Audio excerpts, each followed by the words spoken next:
आप सभी को मेरा प्रणाम, नमस्कार, जय श्री राम। भाइयों, सर्वप्रथम तो समस्त देशवासियों को विजयदशमी की हार्दिक शुभकामनाएं और समस्त देशवासियों को राष्ट्रीय स्वयंसेवक संघ के स्थापना दिवस की भी हार्दिक शुभकामनाएं। भाइयों, राष्ट्रीय स्वयंसेवक संघ के विषय में मैंने पूर्व में पूर्ण व्याख्यान विस्तार के साथ में मैंने बताया है कि हेडगेवार जी के मस्तिष्क में यह विचार उत्पन्न कैसे हुआ। 2 वर्ष का सश्रम कारावास झेलकर जब वो बाहर निकले तो वो अकेले नहीं निकले थे, हिंदुओं को सुरक्षित करने का संकल्प भी उनके साथ था। जब उन्होंने देखा कि एक और कांग्रेस अपनी राजनीति में जुटी है, एक और मुस्लिम लीग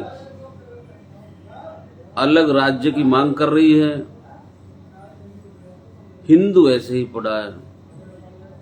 हिंदू का क्या होगा? हिंदुओं के बारे में ना कोई सोच रहा है और ना कोई हिंदुओं में कोई आवाज उठा रहा है अपनी हितों की कि हमें भी ये चाहिए। उधर पॉलिटिक्स चल रही है, इधर विभाजन की बात चल रही है, हिंदू बीच में पड़ा है। तो उन्होंने हिंदुओं को के हितों को ध्यान में रखते हुए हिंदुओं को सुरक्षित करने के लिए यह संगठन बनाया। और मैं आपको यकीन दिलाता हूं कि आरएसएस के कारण ही आज हमारा वजूद है, हम वजूद में हैं। जो जितने प्रतिशत हम बचे हैं, आरएसएस की आज तक भी बहुत बड़ी भूमिका है। आरएसएस ने हमको अपना बहुत कुछ दिया है, हमारी समय समय पर सुरक्षा करती आई है, चाहे आजादी से पूर्व रहा हो या आजादी के बाद। परंतु हम हिंदू गद्दारों ने आरएसएस को भुला दिया। यदि आप साहित्य पढ़ेंगे, इतिहास पढ़ेंगे आरएसएस का, तो आपको समझ में जब आएगा कि यदि राष्ट्रीय स्वयंसेवक संघ की स्थापना ना हुई होती तो आज देश में हिंदुओं का अस्तित्व क्या होता।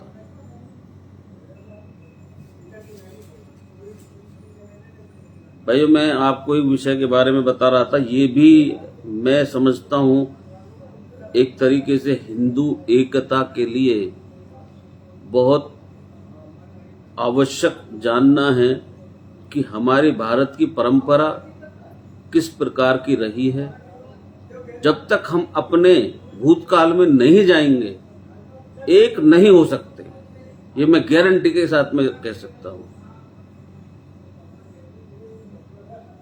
मैंने आपको बताया था कि एक भिखारी आया राजा के पास, उसके पास 1 हफ्ते के लिए जो एक सत्तू था वो पी लिया, पानी था वो पी लिया उसने, भिखारी ने। वो फिर भी दुखी होकर खड़ा रहा। तो राजा ने कहा, राजा की आंखों में आंसू। तो भिखारी ने कहा, मुझे बड़ा दुख हुआ कि मैंने आपका जो खाना मतलब जो है ये ले लिया। उसने कहा, राजा ने कहा, मुझे इस चीज का कोई दुख नहीं है, मुझे इस चीज का दुख है कि तुम अब भी यहाँ खड़े हो, तुम्हें कुछ चाहिए और मैं देने में असमर्थ हूं। तो ये हमारी सभ्यता है। तो वो कहते ना, हमारी जो सभ्यता है उसके बारे में मैंने एक बोला था, न त्वहम राज्ये कामम, न स्वर्थ न पुनः वैभवम, कामस्ये दुखे ताताभ प्राणिनाम आरती नाशनम। मुझे राज्य नहीं चाहिए, मुझे स्वर्ग नहीं चाहिए, मुझे मोक्ष की भी कोई इच्छा नहीं है। दुख से तृप्त प्राणियों की वेदना का समन करने का काम ही मुझे चाहिए।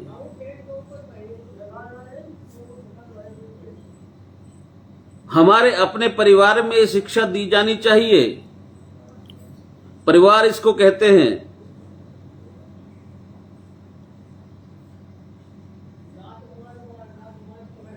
परिवार केवल माता पिता पुत्र कन्याओं पुत्री कन्याओं का जमावड़ा नहीं है। एक घर के नीचे रहने वाले लोगों का समूह नहीं है। परिवार आपसी संबंधों में बंधा हुआ और उन संबंधों को संपूर्ण विश्व तक विस्तारित करते हुए वहां तक गंतव्य तक पहुंचाने वाला है। मानवता के लिए कार्यकर्ता समूह है।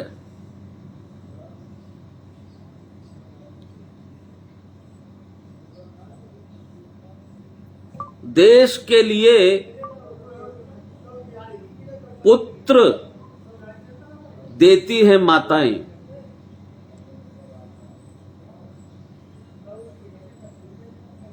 धर्म का युद्ध जहां हुआ, महाभारत का 5 पांडव निकले, महाभयंकर संग्राम होना है।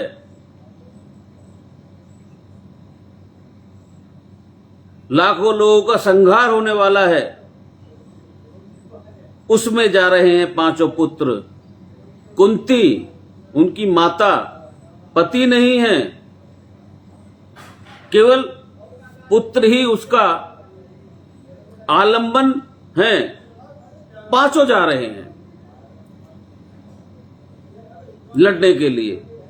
कौरव पक्ष में एक से एक वीर, पितामह भीष्म, गुरु द्रोण, कृप, कर्ण, दुर्योधन प्रतिन्याय करके बैठे हैं कि पांडवों का वध करना है। और इधर पुत्र सामने खड़े हैं। कुंती आशीर्वाद देती है, कहती है देखो छत्राणी अपने पुत्र को जिसके लिए तैयार करती है, वो प्रसंग तुम्हारे भाग्य से तुम्हारे जीवन में चलकर खुद आया है। जाओ विजयी भव। वो रोती नहीं है। इसी प्रकार तानाजी का लड़का, उसका विवाह था। विवाह निमंत्रण देने गया छत्रपति महाराज के पास। वो विचार कर रहे थे कि कोंडाला किला, जो कोंडाला दुर्ग है, उसको जीतने के लिए कि तानाजी को भेजा जाए।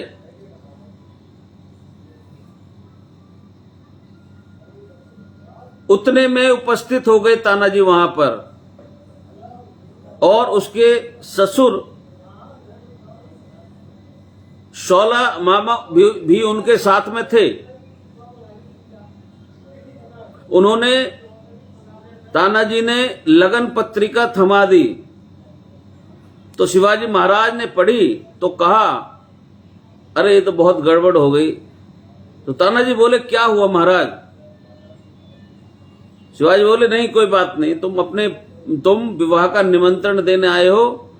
हमारी तरफ से दोनों बच्चों को, पुत्र और पुत्री को बहुत बहुत आशीर्वाद, लेकिन हम नहीं आ पाएंगे। कोंडाला दुर्ग, बस इतना मुंह से निकला है। तानाजी ने कहा, अरे महाराज हम हैं, आप क्यों जाएंगे?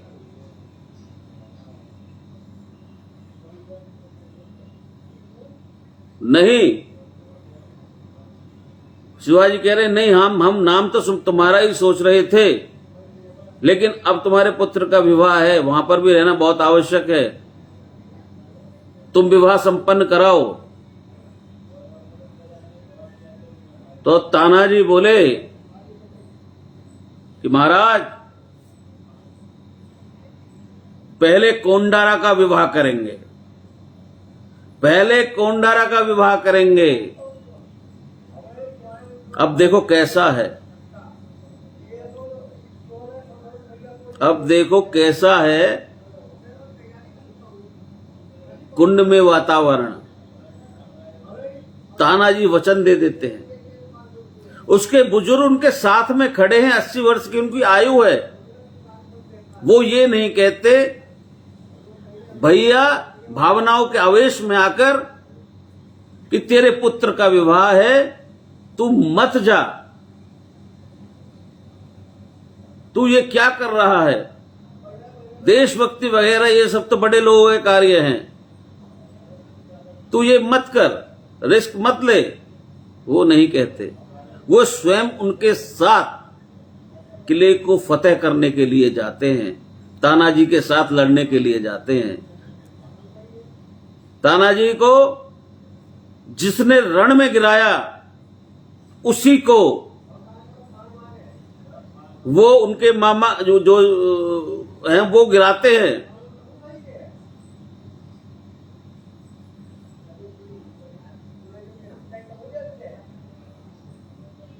अब देखिए रायबा भी जाने के लिए तैयार है। रायबा कौन? बेटा तानाजी का।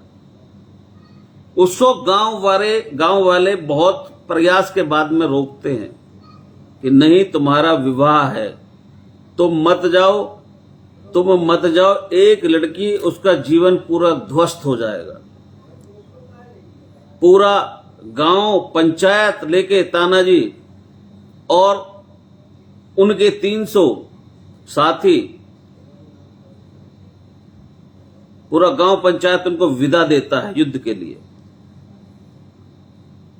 अब एक इसी प्रकार की एक घटना करगिल के युद्ध में राजस्थान के एक घर में आडवाणी जी गए, वहां पहुंचे थे आडवाणी जी। उस घर का बेटा शहीद हो गया था, तो माता जी से बात हुई, संवेदना वगैरह दी। निकलते समय मां ने आडवाणी जी से कहा, आडवाणी जी एक बात की कमी बहुत खलती है, हमारे घर के सभी लोग सेना में हैं,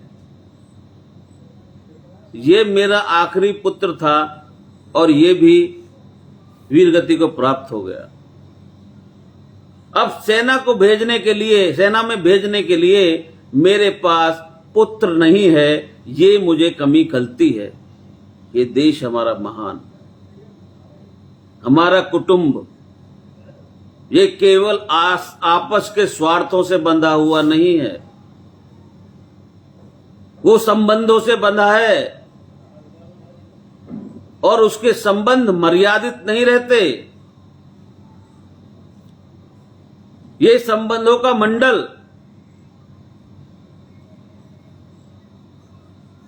सिर्फ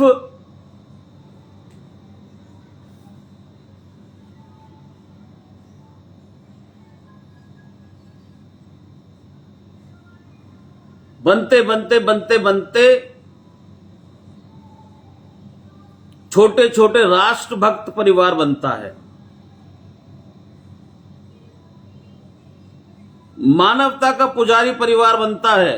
संपूर्ण विश्व को अपना मानकर चलने वाला, चलाने वाला परिवार बनता है। ये सारा विकास, इसको हम सामाजिकता का विकास कहते हैं। सामाजिकता का कहते हैं कि ये विकास जितना है सामाजिकता का विकास है। समाज तक मर्यादित नहीं है हमारा कुटुंब। यह विश्व ही मेरा है, ऐसी मति जिसकी स्थिर हो जाती है। विश्व के चराचर वस्तुओं में जो खुद को देखता है और खुद में उन वस्तुओं को देखता है, चल अचल जीवित निर्जीव सबको, ऐसा व्यक्ति हमारे लिए कुटुंब के संस्कारों से तैयार होने की प्रक्रिया चल पड़ती है। परिवार बनते बनते, कुटुंब बनते बनते ये जहां होता है वो हमारा कुटुंब है, और ये कुटुंब हमारे समाज का आर्थिक घटक भी है।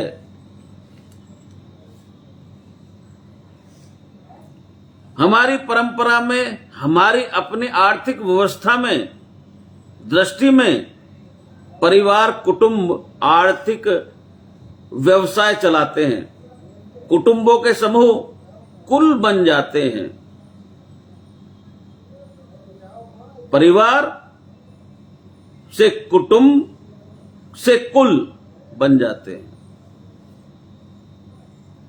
कुटुंबों के आपस में संबंध बन जाते हैं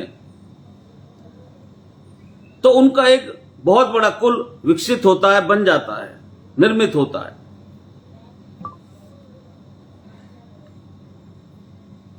और कुलों के व्यवसाय अपने अपने व्यवसाय रहते हैं।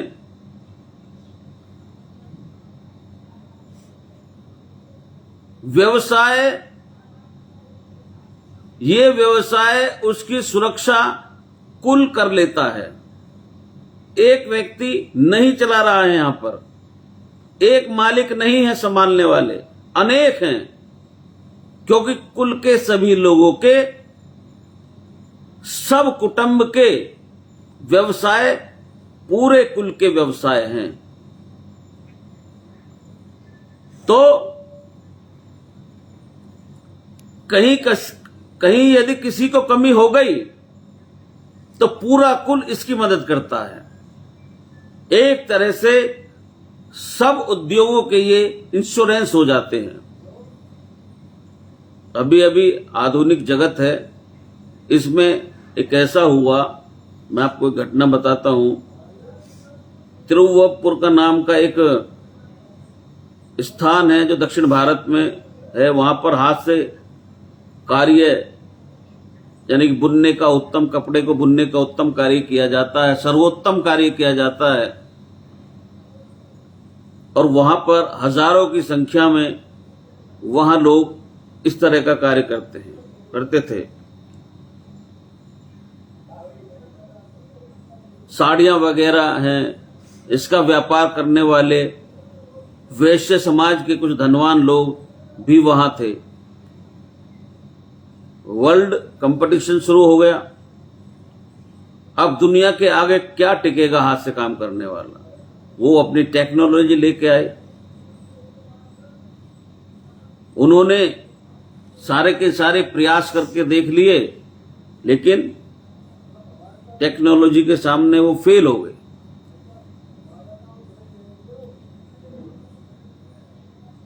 फिर क्या हुआ?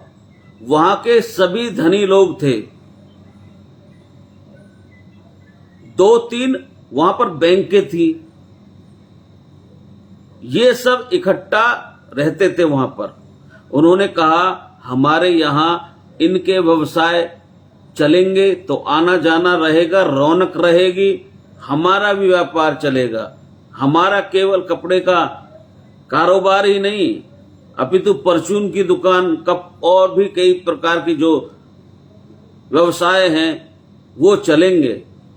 तो लोग होंगे, व्यवसाय जितने अधिक होंगे उतनी जनता बढ़ेगी, आबादी बढ़ेगी। आबादी बनी रहनी चाहिए, बढ़ती रहनी चाहिए, व्यवसाय चमकना चाहिए, इनका व्यवसाय चलता रहना चाहिए। इसलिए उन्होंने बताया कि आप कर्जा लेके अपना अपना व्यवसाय बड़ा करो, तकनीकी लाओ, उनसे भी बड़ी तकनीकी लेकर आओ, सब कुछ करो। तो उन्होंने तय किया हम अपने व्यवसाय में एक्सीलेंसी लाएंगे। जितनी अधिक से अधिक हम टेक्नोलॉजी ला सकते हैं उसको लाने का प्रयास करेंगे। और तय किया गया कि इनको हम लोग पैसे की मदद करेंगे, सभी पूरे कहते हैं ना कुटुंब ने मिलकर।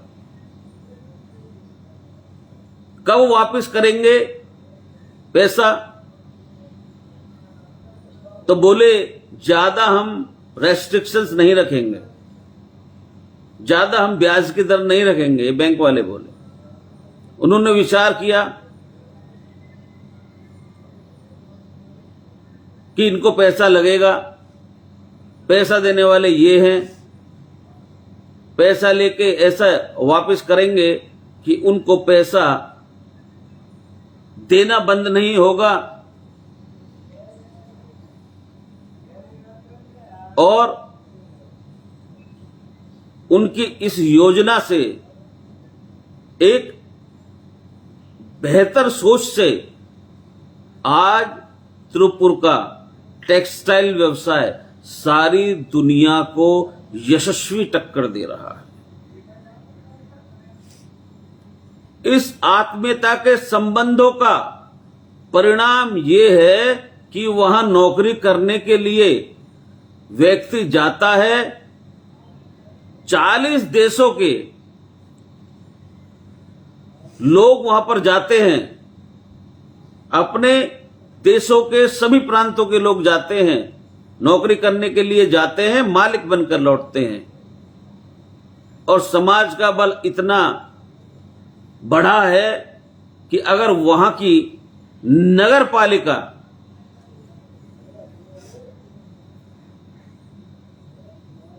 महानगर पालिका या सरकार कुछ जनहित के कार्य नहीं कर पाती तो वो उसकी राह नहीं देखते।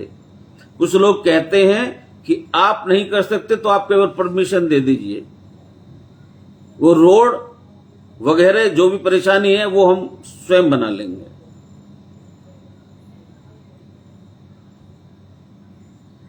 समाज को अपने भरोसे कर लिया है। ऐसा ही कुछ दृश्य आज सूरत के अंदर भी दिखाई पड़ता है, और भी जगह होंगी, क्योंकि ये परिवार भावना हमारे इकोनॉमिक यूनिट का आधार है।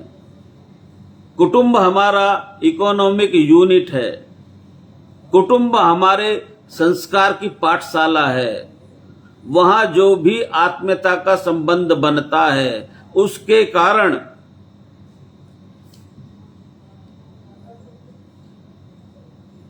एक विशेष प्रकार से ट्रेनिंग दी जाती है कुटुंब के अनुसार।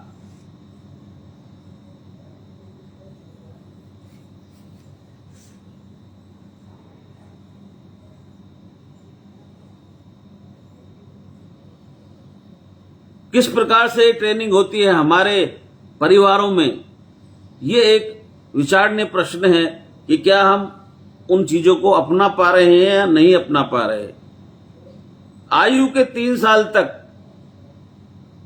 छोटे बच्चे की प्रवृत्ति बनती है, ये शिक्षा शास्त्र कहता है। जीवन में वो कौन सी दिशा पकड़ेगा,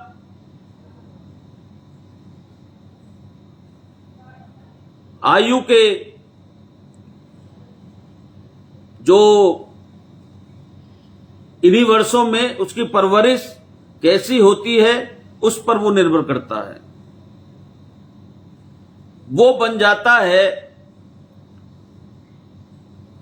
उसको यदि सत प्रवृत्ति का बनेगा या दुष्प्रवृत्ति का बनेगा, ये जो उस परिवार के लोगों के परवरिश 3 वर्ष की परवरिश पर निर्भर करता है।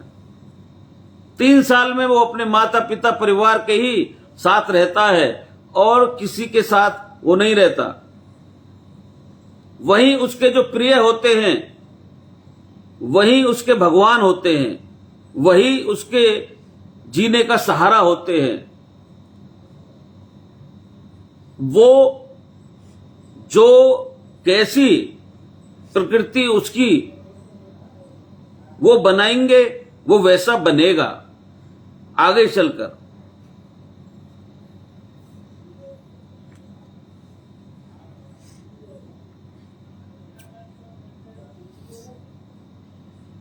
एक वर्ष की आयु एक समय पर आकर अपने बड़ों से, अपने मित्रों से, अपने शिक्षकों से वह सीखता है। वो कुटुंब उसको शिक्षा, एक तरीके से कुटुंब उसके लिए शिक्षा केंद्र है। ये 12 साल की आयु तक शिक्षक सिखाते हैं, 3 वर्ष से लेकर 12 वर्ष की आयु तक। लेकिन प्रमाण तो माता पिता रहते हैं।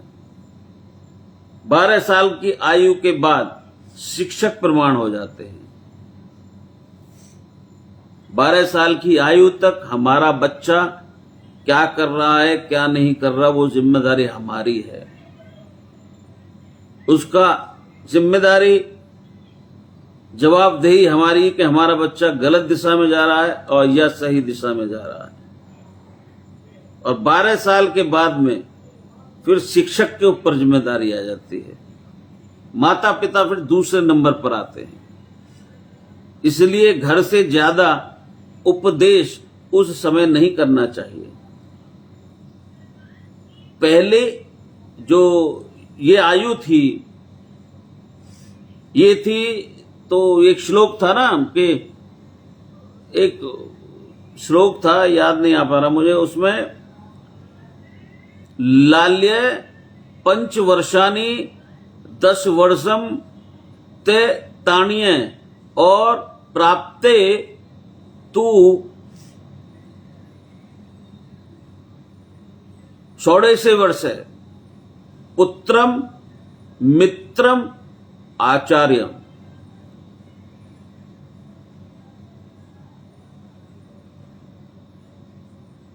लड़का आज की जो भाषा है उसमें टीन एज का हो जाता है, टीनेजर्स बोलते हैं। उस समय के बाद उस पर ज्यादा प्रेशर नहीं करना। उस पर ज्यादा प्रेशर डालोगे, बंदिश लगाओगे, उस समय मित्रवत स्नेह रखकर उसको समझाना चाहिए। समझता है, सीखता है, लेकिन ये सारा काम कुटुंब में होता है।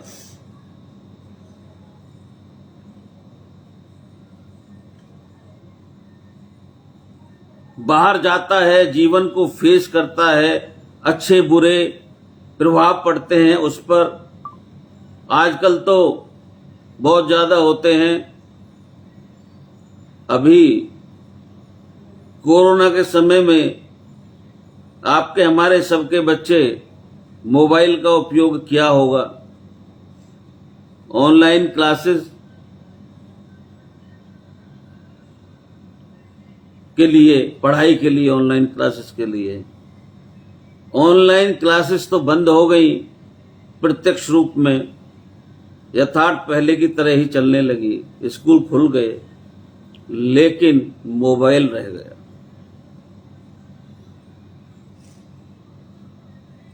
अब कौन क्या देखता है, इसका नियंत्रण कौन करता है?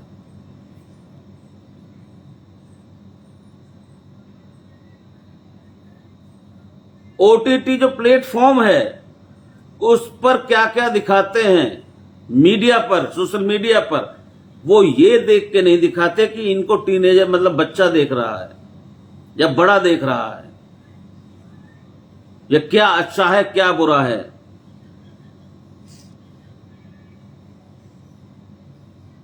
क्या संस्कारी है क्या असंस्कारी है। मीडिया एक कॉमर्शियल यूनिट है, जिसकी खपत अधिक होगी, जहां से मिलेगी टीआरपी ज्यादा, वो वहां से उसी चीजों को अधिकतर दिखाएगा। क्या देखना है क्या नहीं देखना है, ये सारी बातें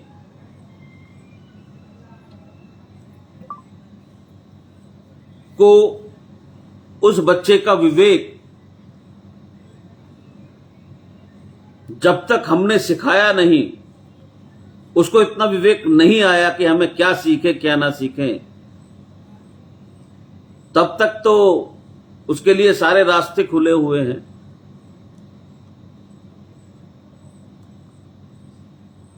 पदक जो कदम बाहर रखते हैं बच्चे, जब जाना शुरू कर देते हैं,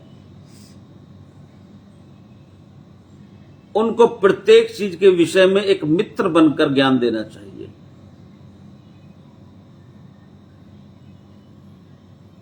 सब लोग आपस में मिलते हैं, अच्छे भी होते हैं, उसमें बुरे भी होते हैं। क्या सीखते हैं वह बच्चे के विवेक के ऊपर निर्भर करता है कि उसने किस प्रकार के संस्कार अपने परिवार से लिए हैं।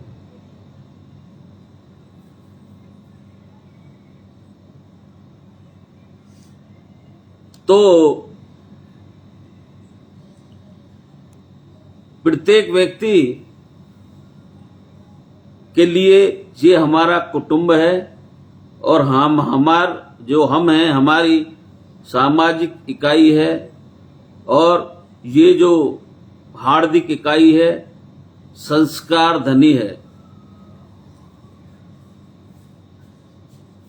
टीनएजर में बच्चे को बहुत अधिक संवेदनशील समय रहता है। उस समय में उसको अधिक से अधिक ऑब्जर्व करना चाहिए। ऐसा ही नहीं है कि केवल लड़कियों के ऊपर ही सख्ताई की जाए, लड़कों के ऊपर भी सख्ताई होनी चाहिए। क्योंकि हमारी सभ्यता, भारत में की सभ्यता में कहीं ना कहीं लड़की अपनी मां से अधिक अटैचमेंट उसका रहता है।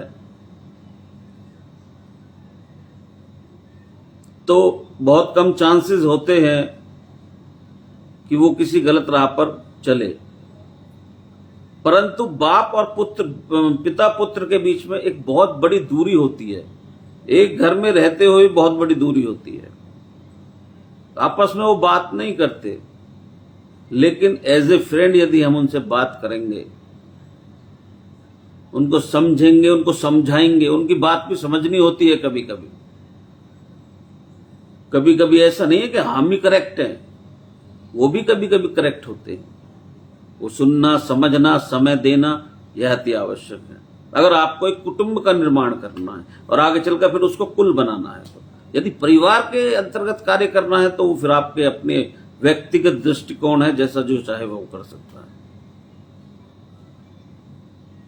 ये मैं अपने प्राचीन काल का जो जिस प्रकार से हमारी संस्कृति है वो आपको मैं बता रहा हूं।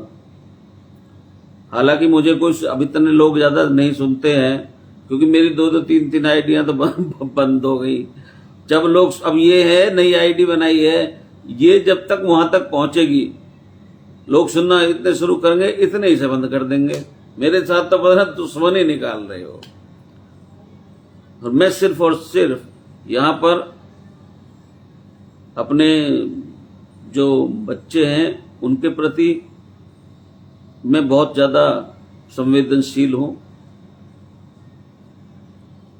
क्योंकि कुछ लोग तो ऐसे होते हैं, प्रत्येक व्यक्ति का अपना स्वभाव है। मैं ये चाहता हूं कि हमारे देश का प्रत्येक बच्चा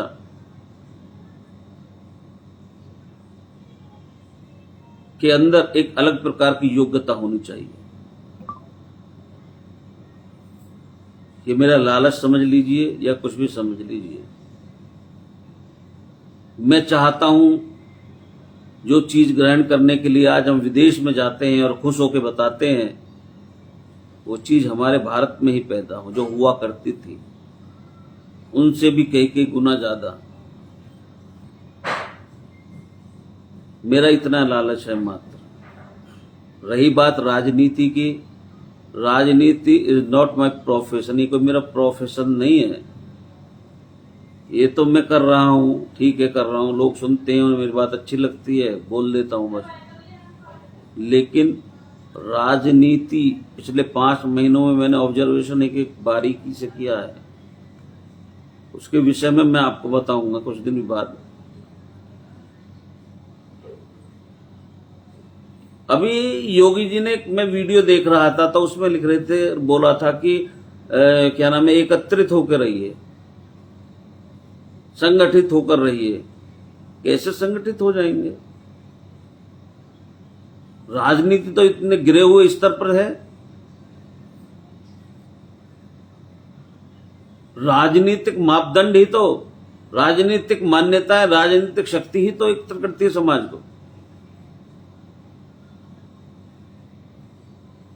मैं मुख्यमंत्री जी को लिखूंगा, भेजूंगा, इस बार का 27 का चुनाव इतना आसान चुनाव नहीं रहेगा। और जिस प्रकार का ये कार्य होता है पार्टियों में, मैं तो ये समझता था, दरअसल आपको मैं बताऊं, ये जो पार्टियां होती हैं राजनीति में, कभी ये एक दूसरे के लोग जो ये सहयोग करते होंगे, मुझे नहीं पता था कि इनके अंदर भी पॉलिटिक्स होती है।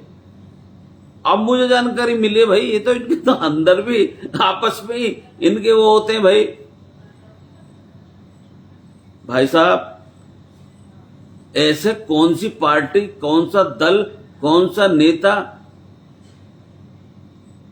परमानेंट, कौन सा दल एक नंबर एक उस पर बना रह सकता है? नहीं रह सकता। बहुत निचले स्तर की राजनीति है। मैं दंग रह गया देख के एक चीज, मैंने कहा क्या होता है बताइए।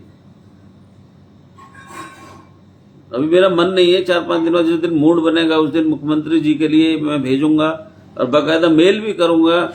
और मैं सारी चीजों को, अपने पिछले 6 मास का जितना भी मेरा अनुभव रहा है वो सारा मैं लिख के भेजूंगा। चूंकि मांग है, डिमांड ऑफ टाइम। मैंने कहा समय के मांग के अनुसार कार्य करना चाहिए। मैं पार्टी में रहूं ना रहूं ये इंपॉर्टेंट नहीं है, समाज को एकत्रित होना आज इंपॉर्टेंट है। समय की मांग के साथ जो कार्य करेगा तो उस व्यक्ति को या उस समाज को कोई शक्ति नहीं हिला सकती। लेकिन जो स्वार्थ पूर्ति के लिए कार्य करेगा उसका कोई वैल्यू ही नहीं, वजूद ही नहीं। यदि सभी की तरह मैं भी स्वार्थ में लग जाऊं तो मुझे क्या जरूरत पड़ रही है बोलने की। लेकिन मुझे स्वार्थ नहीं है। अभी मैंने एक वीडियो देखी, एक मुस्लिम बंगाल में एक पत्रकार वो लड़की है, उसने कुछ खबरें दिखा रही है वो पिछले कुछ दिनों से, उसको मार दिया।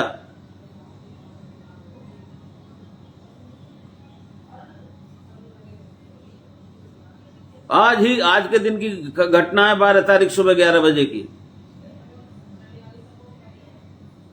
तो मुझे क्या लेना है इस राजनीति, ऐसी गंदी राजनीति से जिसमें लोग मर रहे हैं। अगर मैं ना बोलूंगा तो मैं बेवकूफ, सबसे बड़ा बेवकूफ मैं हूं।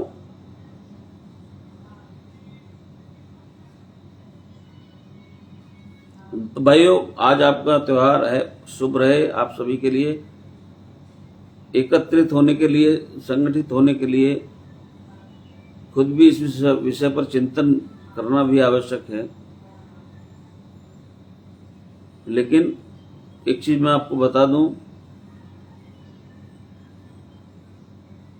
उत्तर प्रदेश बहुत बड़ा राज्य है। योगी जी इस राज्य को बहुत अच्छे से, क्या बोलूं, अच्छे से तो नहीं, कई गुना अच्छे से हैंडल कर रहे हैं। यदि इस प्रकार की जो मैंने देखा है अब तक 6 महीने से, यदि प्रत्येक स्थान पर यदि ऐसे ही होता होगा तो बहुत मुश्किल है। क्योंकि पिछली 2 बार तो मोदी जी के नाम पे हो गया सब काम, लेकिन इस बार काम भी देखा जा रहा है, व्यवहार भी देखा जा रहा है,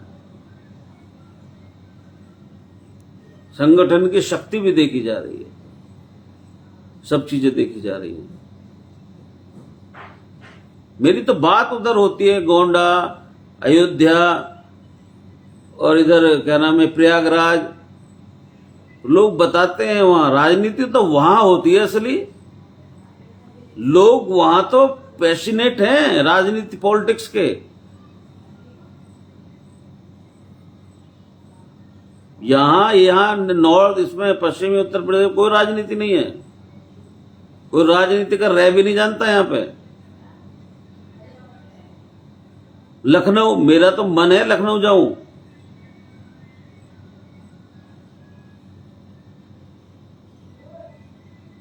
तो आप सबने मुझे सुना, धन्यवाद। जय जय श्री राम।